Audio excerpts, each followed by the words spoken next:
皆さんこんにちは、BN です。今回はスリムなゲーミング PC MSI のトライデント X12 VTD051JP を貸していただきましたので、皆さんに紹介したいと思います。ゲーミングデスクトップ PC って大きいイメージがあると思うんですが、今回紹介する商品はそのイメージとは全く違うものです。コンパクトなデスクトップ PC が欲しい人、ゲーミング PC らしいかっこいい見た目にもこだわりたい人、動画編集もゲームもやりたい人が満足できる見た目とスペックです。この動画ではパソコンのスペック、外観、特徴、そして各種ベンチマークや実際にゲームプレイした時の FPS、YouTube 配信や動画編集した感想をお伝えしますので、参考にしていただければ嬉しいです。では早速見ていきましょう。まず外観と付属品からです。一緒に入っている付属品は本体とケーブル、説明書、交換用のサイドパネルが一緒に入っています。外観はパッと見めちゃくちゃかっこいいデザインですね。しかもスリムで小さいのがわかると思います。本体のサイズは 39.6 センチ、13.7 センチ、41センチとなっています。重さは約7キロぐらいですね。フロントには USB 3.2 Gen 1の Type-C が1つ、そして USB 3.2 Gen 1 Type-A が1つ、2.0 のタイプ A が1つ。マイク入力とヘッドホン出力です。背面には USB 3.2 Gen 2のタイプ A が2つ、USB 3.2 Gen 1のタイプ A が4つ、有線 LAN ポートに HDMI 2.0 でディスプレイポート 1.4、Wi-Fi アンテナ用の端子と LINE 入力、LINE 出力、マイクインが搭載されています。ちなみにグラボの映像出力はディスプレイポート 1.4 が3つと HDMI 2.1 が1つでした。とてもスリムなケースですが、接続できる機器が多いのは魅力です。上を見るとメッシュ構造になっていて、下部分もメッシュ構造ですね。そして下はその中に小さなファンが2つついているのが見えます。こういったスリムタイプってすぐ倒れそうなものも多いんですが、このパソコンはかなり安定しているので、ちょっと当たったぐらいでは倒れないと思います。デスクの上に置いて使いたい人にも向いてますね。次に気になる製品スペックの詳細と特徴です。CPU は第12世代 Intel Core i7-12700K が搭載されています。12コア20スレッドのかなり性能の高い CPU です。現時点では最新世代の CPU ですね。ゲームはもちろんクリエイティブな用途にも十分使える CPU です。メモリは DDR5 の 32GB です。ゲームしかしないなら 16GB でも確かに十分だと思います。ただ個人的にいろんなソフトを開きながら 4K 動画の編集していると 16GB ではギリギリ感があるんですよね。32GB あればその点でも困ることはありません。次にグラボ。ゲーマーにとって大切なのがこのグラボですね。搭載されているのは RTX3070LHR ミドルハイクラスのグラボです。LHR ってついているグラボは最近出てきたんですけど、ライトハッシュレート版 GPU の略で仮想通貨マイニングのパフォーマンスが低くなるようにチューニングされた GPU のことです。マイニング用途以外に使う場合は通常版と LH 版のパフォーマンスは同じって言われています。なので DLSS とかレイトレーシングとかゲームプレイを快適にしてくれる機能も同じように使えますので安心してください。次にストレージです。M.2 SSD が 1TB と 2.5 インチハードディスクが 1TB、合計 2TB 搭載されていました。これだけあればだいぶ余裕があります。ゲームもたくさんダウンロードできますし、動画編集するときにデータを HDD に入れておくこともできます。次に Wi-Fi ですね。Wi-Fi 6に対応しています。デスクトップ PC で Wi-Fi 対応の商品はなかなか少ないです。自分でカスタマイズしなければいけない場合がほとんどなんですが、この PC には最初からついてますね。部屋に有線 LAN ケーブルを持ってこれない人でも Wi-Fi でゲームはできます。次にサイレントストームクーリング3っていうのも特徴として公式サイトに書かれてました。この PC はコンパクトサイズにかなり発熱する部品が詰め込まれている状態です。でもそれぞれのパーツを別の区画に設置することで冷却性能をアップさせているって書いてました。これは実際にどれぐらい冷やせるのか、低温性が確保できているのか検証していきたいなって思います。次にサイドパネルです。最初は中見えないんですけど、交換すればこんな風に中が見えます。より見た目がかっこよくなりますし、ネジを外さなくても磁石で開けられるようになるので、メンテナンス性能もアップするかなと思います。そして今回、実はゲーミングモニターも一緒に送っていただいていて、そのモニターも簡単に紹介しておきたいと思います。お借りしたのは MPG Artemis 273 CQRX9D という製品です。27インチの WQHD ディスプレイで、ノングレアの VA パネルが使われています。このサイズでリフレッシュレート 240Hz に対応していて、応答速度は1ミリ秒。ゲーム用途としてかなり魅力的なスペックです。特徴的なのが 1000R の湾曲ディスプレイです。10R という湾曲率は人間の視野と同じらしくて、自然に見えやすくなるみたいなんですね。あとはナイトビジョンなどゲームを快適にプレイするための機能もたくさん搭載されていました。トライデント X12VTD051JP と同じで、ゲーム、クリエイティブ用途どちらにも使いやすいスペックです。とりあえず第一印象はモニターもパソコンもかっこいいですね。ではこのパソコンとモニターでベンチマークやゲームプレイ、動画編集などにしばらく使ってみて感じたことをお伝えしていきたいと思います。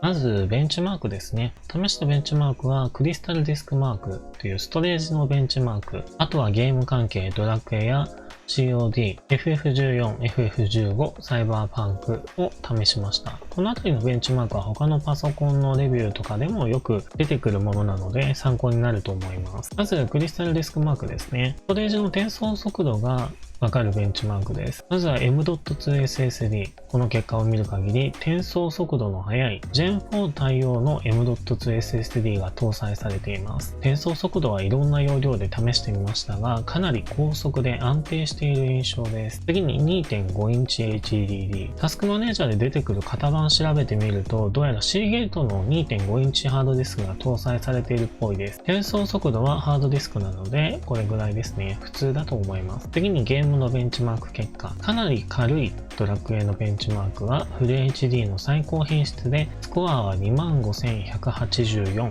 すごく快適です。次にレインボー 6CG。これは平均 FPS がどれくらい出るのか教えてくれるベンチマークです。フル HD で最高設定にして、結果は 502fps。余裕ですね。次、FF14。中程度の負荷のゲームですね。フル HD 最高品質で、結果は26180。非常に快適という結果でした。次、FF15。フル HD 高品質で結果は13041。非常に快適です。FF15 のベンチマークで1万を超えていると重たい他のゲームもかなり快適にプレイできると思います。サイバーパンク、レイトレーシングウルトラで平均 71fps、ウルトラは 70fps という結果になりました。なんかウルトラの方が平均下がってますけど、60fps 超えてるなら快適ですね。次にゲームプレイを実際にした時の FPS 数値です。ゲームはフォートナイト、Apex、サイバーパンクを検証してみました。まずはフォートナイト、最高設定ですね。最低 90fps、平均 135fps、最高 204fps、という結果でした。映像の綺麗さを重視してプレイしても平均 135fps 出るのはすごいですね。次、競技設定です。3D 解像度と描写距離以外は最低にしています。最低 235fps、平均 332fps、最高 531fps です。競技設定でかなり fps が上がりますね。最低 235fps っていうのが驚きです。持っているゲーミングモニターのリフレッシュレートが300とかでも活かせると思います。次はパフォーマンスモード。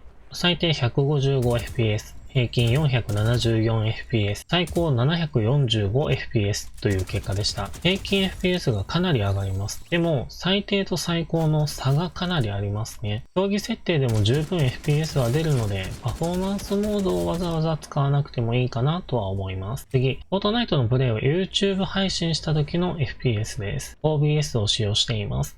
ビットレートは6000、フル HD60fps で配信した時です。結果は最低 165fps、平均 290fps、最高 476fps でした。競技設定なんですが、フォートナイトは YouTube 配信した場合、FPS がだいたい40くらい下がるみたいですね。でもかなり高い数値をキープしてくれます。次のゲームは Apex です。まずは起動した時に勝手に設定されるデフォルト設定です。FPS は最低 73fps、平均 194fps、最高 241fps でした。最高設定で平均190超えはさすがですね。次に競技設定です。シェアは104で他はほぼ全てオフにしています。最低 141fps、平均 278fps、最高 301fps でした。快適すぎますね。Apex を YouTube 配信した時は最低 172fps、平均 284fps、最高 300fps でした。配信時にも FPS は変わらなかったですね。スペックにかなり余裕があるんだと思います。次は重たいゲーム、サイバーパンク2077です。このゲームの一番重たい設定で 60fps 以上出ているのであれば、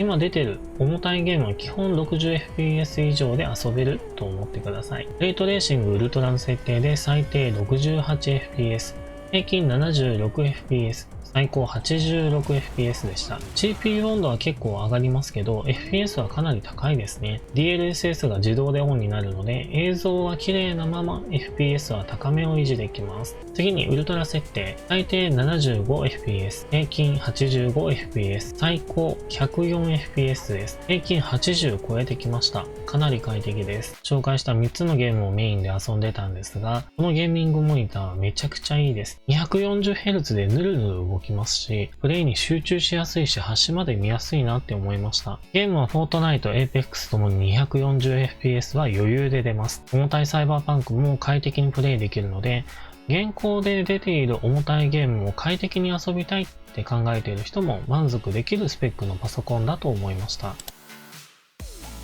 ファンの騒音や温度問題も気になる方がおられるんじゃないかなと思うのでお伝えしておきます。デスクの上に置いて高負荷のゲームをプレイしていると、ファンの音は結構うるさいって感じる人もおられると思います。ケース自体が冷却性能を向上させるためだと思うんですが、いろんなとこがメッシュ構造になっているので、静音性はあまり期待しない方がいいです。でもパーツがしっかり冷えるなら問題ないって思う人も多いと思うんですけど、FF15 のベンチマークを回し続けてみたところ、温度変化はこんな感じになりました。FF15 のベンチマークの時はグラボが 99% でずっと使用されてるんですけど、グラボの最高温度は70度後半です。CPU 温度は70度台前半をずっとキープしてました。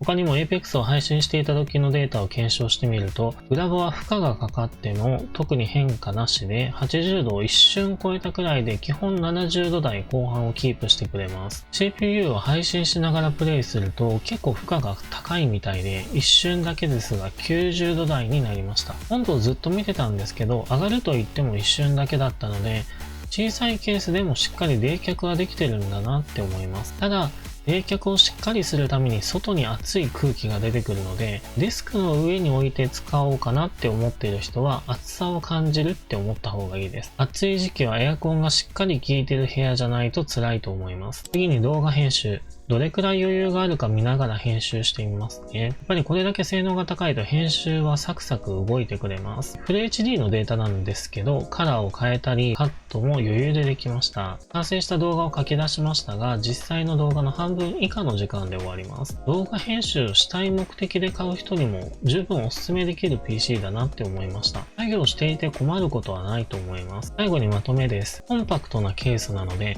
置き場所に困るということはないと思います。ただし、スリムな躯体をしっかり冷やすために、デスク上に置いていると暑いのと、そこそこファンの音はうるさいです。これはケースが小さいので仕方ないですね。ゲーム性能は今回 WQHD のモニターで遊んでたんですが、十分 240Hz のゲーミングモニターの性能が引き出せます。配信しながらのプレイも余裕でした。動画編集の性能は文句なしに高性能だと思います。というわけでゲーマーさんやクリエイターさんどちらにもおすすめできるかっこいいゲーミング PC だなというのが結論です。この商品が気になる方はリンクを概要欄に貼ってますので、そちらで価格なども含めチェックしてみてください。では、今回のレビュー動画はこれで以上です。最後までご視聴ありがとうございました。